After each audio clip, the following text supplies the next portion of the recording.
Uno de los pasajes más tristes en la escritura que he encontrado está en el Evangelio de Mateo, donde la palabra de Dios nos revela que Jesús recorría todas las ciudades y aldeas, enseñando en las sinagogas, predicando el Evangelio y sanando toda enfermedad y toda dolencia en el pueblo.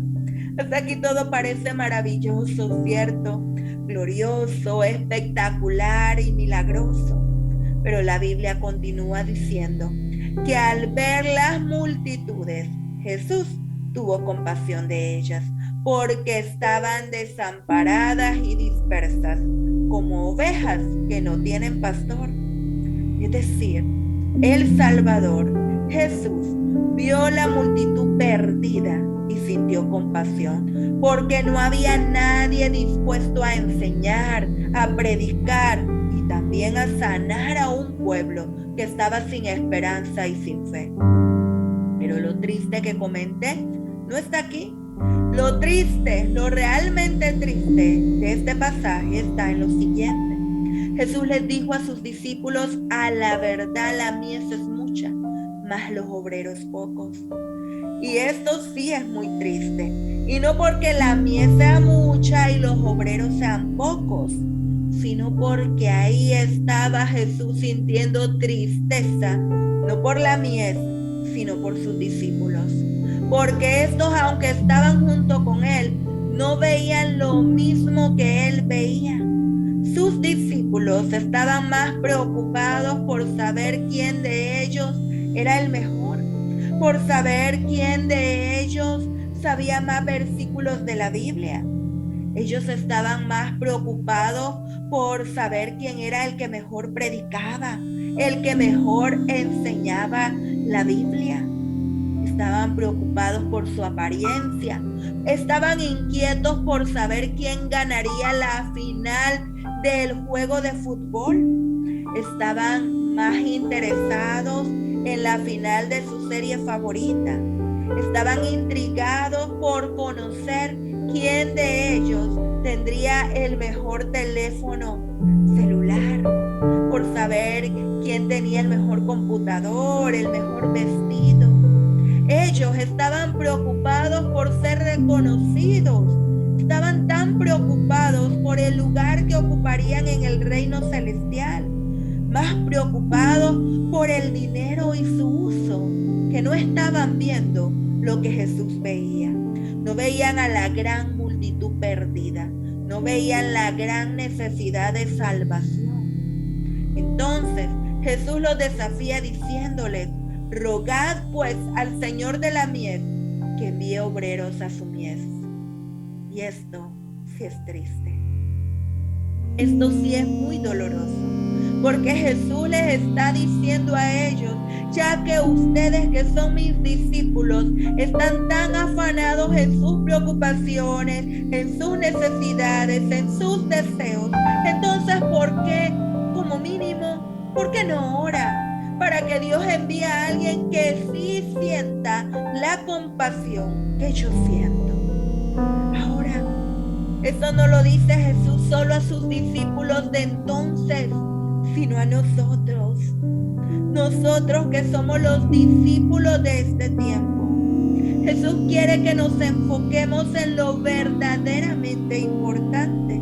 Y lo verdaderamente importante no está en nuestra apariencia ni en el nivel de santidad que creemos tener. Lo verdaderamente importante es entender que debemos ser compasivos, que debemos ver a los perdidos en el mundo con esa gran necesidad que tienen de un Salvador. ¿Cuántos mueren a causa de las drogas o de otras adicciones? ¿Cuántos están siendo seducidos ahora mismo por la pornografía, por la música, con esos mensajes tan explícitos que instan a la desobediencia, que instan a la inmoralidad? Muchos aún perdidos dentro de la misma iglesia, amantes de los placeres del mundo más que de Dios. La palabra nos enseña en Filipenses Filipenses capítulo 2, versículo 3. Nada hagáis por contienda o por vanagloria. Antes bien, con humildad, estimando cada uno a los demás como superiores a él mismo. De este texto extraemos 5 puntos claves para una lección de compasión. Número 1, nada hacer por contienda. Jesús, al momento de hablar con sus discípulos, en ningún momento los juzgó ni los criticó. Al contrario, les habló desde su perspectiva, desde su mirada, desde su enfoque. Cuando vamos a tratar asuntos de importancia con otros, no lo hagamos movido por la vara de la crítica. No debemos estar intentando entrar en conflicto. Respetemos la opinión o las decisiones que otros tomen. Nosotros no podemos cambiar a los demás. Solo el Espíritu Santo es el que lo puede hacer. Así que en lugar de criticar y juzgar, oremos. Número 2, nada hacer por vanagloria. No busquemos ser la atracción de este mundo. No nos enfoquemos en nosotros mismos. Eso nos separa de Dios.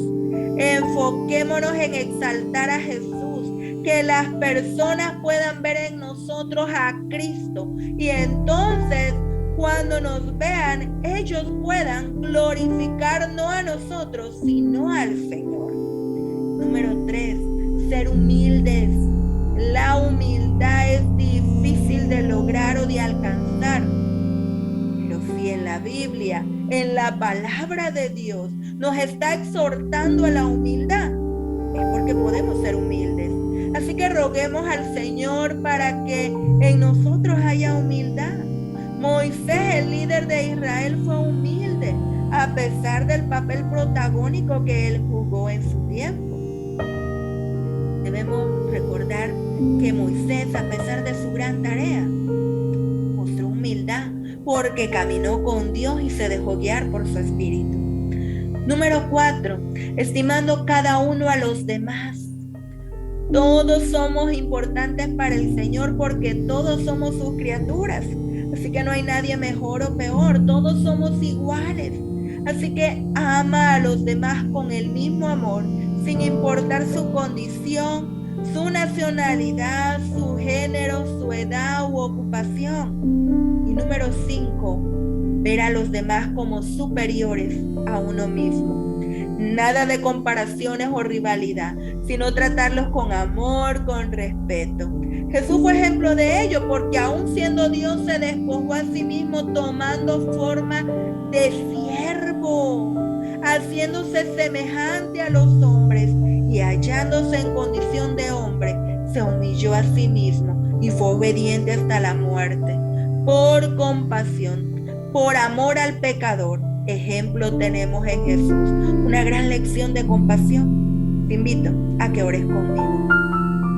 Amado Padre, te doy gracias, Señor, y te ruego que me ayudes a apartarme de mi ego, de mi orgullo, para ser semejante a ti en obediencia, en humildad y en amor. En el nombre de Jesús. Amén. No importa si quizás hasta ahora hemos ignorado a aquellos que se encuentran perdidos o se sienten perdidos, pero hoy es una nueva oportunidad para mirar por aquellos que necesitan salvación. Seamos compasivos, sigamos el ejemplo de Jesús, porque si seguimos el ejemplo de Jesús, podremos vivir a plenitud. Dios te bendiga.